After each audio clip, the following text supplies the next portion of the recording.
Hello everyone. My name is Norjiad Simpal Olong, and for today's topic, I will be discussing freedom to work. So, freedom to work is a salesperson need reasonable freedom and discretion to perform duties. Lack of discretion negatively affects job satisfaction by leaker. Autonomy includes developing own call patterns and promotional packages. Freedom to work satisfies psychological needs, acting as power play. It enhances role importance. So basically, sinasabi dito na parang para maging effective ang isang salesperson, so hindi pwedeng super stiff ang trabaho nila. So kailangan nila ng freedom. Yung may konting kalayaan sila na mag-decide kung paano nila i-approach ang isang customer or a client. So ayon kay Likert, lack of discretion negatively affects job satisfaction. So kapag kulang ang freedom, bumabagal talaga ang job satisfaction. Siyempre, sino ba naman yung gugustong magtrabaho kung sobrang kontrolado ang lahat? Next is reward and recognition. So, sales quota sales quota contest and conference offer short-term motivation. Enduring motivation comes from reward and recognition. So, sinasabi dito na lahat tayo is na-motivate din kapag napapansin or na-appreciate tayo ng ating mga boss or ng company. So, meron din tayong short-term motivators. Ito na yung contest, quotas, and etc. Pero ang mas tumatagal talaga na motivation is recognition. So, sa recognition, example nito is itong titles, salesman, like example, salesman of the month or year. So, kapag nabigyan ka nito, parang motivation, parang namomotivate talaga yung isang worker. Next is congratulatory message from management. So, yung binibigyan ka or yung mapuri ka ng boss mo and also mabigyan ka ng certificate ng inyong company. Next is trophies, certificate, club membership, newsletter mentions. So, minsan mas malakas pa nga lang yung yung cash bonus kasi napapansin or na-appreciate mo talaga na pinapahalagahan ka. So, example nito is kapag na-announce ka sa sa news or sa isang meeting na ikaw ay isang top seller. So kahit maliit lang na reward, nako, iba yung boost niyan kapag next work mo. So mas gaganado ka ulit or gaganahan ka magtrabaho ulit.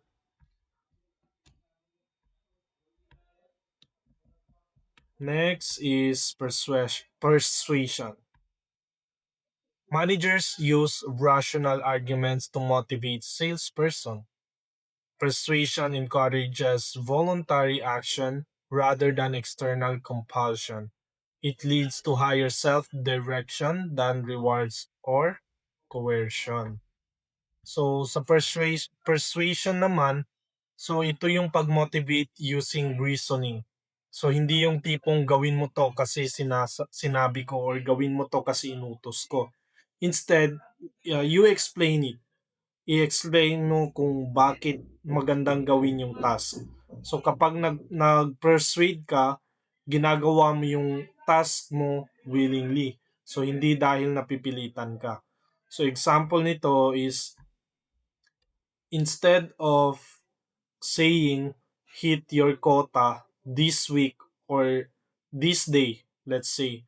So mas effective if ever na kapag sabihin natin yung kapag nakuha mo yung quota mo, may dagdag ka na commission mo and also mas mabilis ka ma-promote.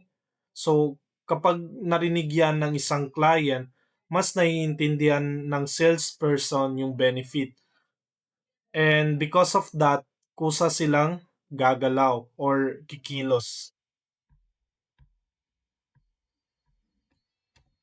Next is financial incentives. Vary by hierarchy, crucial for lower level salesperson. Financial incentives motivates retention, growth, and contribution to company objectives. Financial incentives, poorly designed plans may lead to unionization. Compensation aligns company goals with individual goals. So sinasabi dito, financial incentives is isa sa mga pinakamalaking motivator. Siyempre, pera, 'di ba? Sino ba naman ang ayaw ng pera, 'di ba? So kasama dito yung salary, commission, and also the bonuses. Pero dapat maayos yung design ng incentives. So kapag unfair ito, nagkakaproblema ang motivation at minsan nagiging reason pa ito para umalis ang isang employees. So example nito, kung priority product ang item A, tapos may extra commission kapag nabenta mo yun, syempre mas may inganyo kung uunahin mo yun kasi syempre may may commission ka eh pag nabenta mo yun. So, pero kung sobrang baba naman ang rate or unfair ang quota, so nakaka-demotivate siya. So, parang mawawalan ka ng gana mag-work.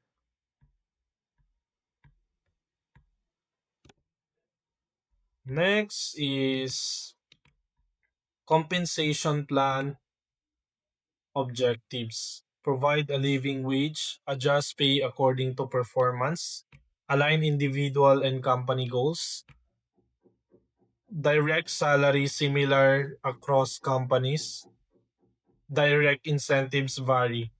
Plans support motivation, not replace it. So, sa sales compensation plan objective, so ano ba ang purpose ng compensation plan? So, tatlo lang ang big points nito. So, dapat may living wage ka na kung saan sapat ito para mabuhay ka. Next is dapat nag-a-adjust ang pay based on the performance. And also, dapat align ang goals ng employee at goals ng company. So example nito, kung gusto ng company i-push yung bagong product, bigyan nila ng extra incentive para mas ma-motivate yung isang salespeople or yung salespeople mo na ibenta yun. Next is making changes to plans. So gradual or rapid changes depends on situation. Major overhauls needed when sales force morale is low, entering new markets, consider customer competition, market, and selling complexity. So minsan kailangan ng baguhin ang compensation plan. Pwedeng dahan-dahanin mo o pwedeng biglaan. So ang major changes na kinakailangan kapag mababa ang moral, kapag mahina ang sales mo, and also pag may bagong competitor na nag-o-offer ng mas magandang incentives. So example nito, kung yung company mo or yung let's say yung competitor mo is may 10% commission tapos sa inyo 3% lang, malamang lilipad yung top sellers. So kailangan mag-adjust ang company. Next is requirements of a good sales compensation.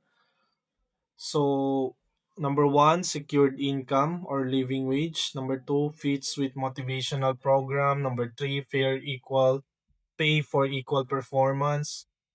Easy to understand, adjust to performance changes, economical to administer, support sales objectives. So, example nito is kung mas challenging ang area ng isang salesperson, dapat may consideration sa quota nila para fair and realistic naman sa kanila sa part nila. Next is designing compensation packages. So defines the sales job and analyze objectives. Consider consider company compensation structure. Job evaluation methods, simple ranking, classification or grading, point system, factor comparison, evaluate industry and community compensation patterns. So sa pagbuo ng compensation package, kailangan pag-aralan ang job description, kung ano ba yung objectives at kung ano ang ginagawa ng competitors. So example nito, kung lahat ng competitors mo is nagbibigay ng travel allowance pero kayo hindi, malamang maapektuhan ang motivation ng sales team. Gets? Okay, next. Compensation elements, fixed elements or salary or drawing account, variable element, commission, bonus, profit sharing, fringe benefits, vacations, insurance, pension. Next is expense reimbursement. So, yun yung apat na elements. So, usually 60-40 or 80-20 ang ratio ng fixed and variable. Depende sa kung gaano kahirap ibenta yung product. So, example nito, real estate. So, mas mataas ang commission, fast-moving goods, and mas mataas yung ang fixed salary. Next is reduce tentative plan to writing and pre-test it. So the tentative plan is written to clarify and remove inconsistencies. Pre-testing is done with thoroughness depending on how different the new plan is from the old one. Tests are usually mathematical or computerized and considered fluctuation in sales pattern. Future forecasts are applied to assess the plan's effectiveness for groups and individuals. Next is pilot tests are conducted in selected territories to see how the plan works under the real conditions. And the last but not the least, any deficiencies may arise from inaccuracies in forecast, budget, or quotas, not necessarily the plan itself. So kapag may draft plan na, isusulat ito para klaro. So tapos i-pretest using data and simulations. So example nito, titingnan nila kung ganito ang quota and commission rate. So kaya ba ng team or sustainable ba?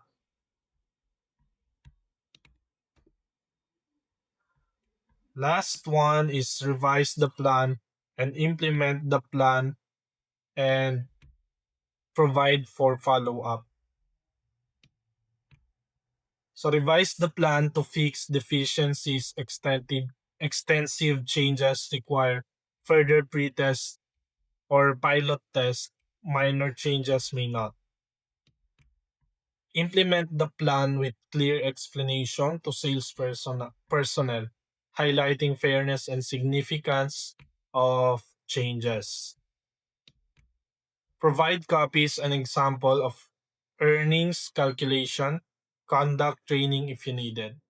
Follow up with periodic checks to monitor effectiveness and identify areas needing adjustment. So, example nito is like after 3 months, kung sobrang hirap mo ma-hit yung quota, kailangan mo tong i-adjust agad. So, follow up with periodic checks to monitor effectiveness and identify areas needing adjustment. So, kailangan i-monitor mo yun regularly. So, I think that's all my report. So, thank you for listening, guys. I hope you learned something today in my report.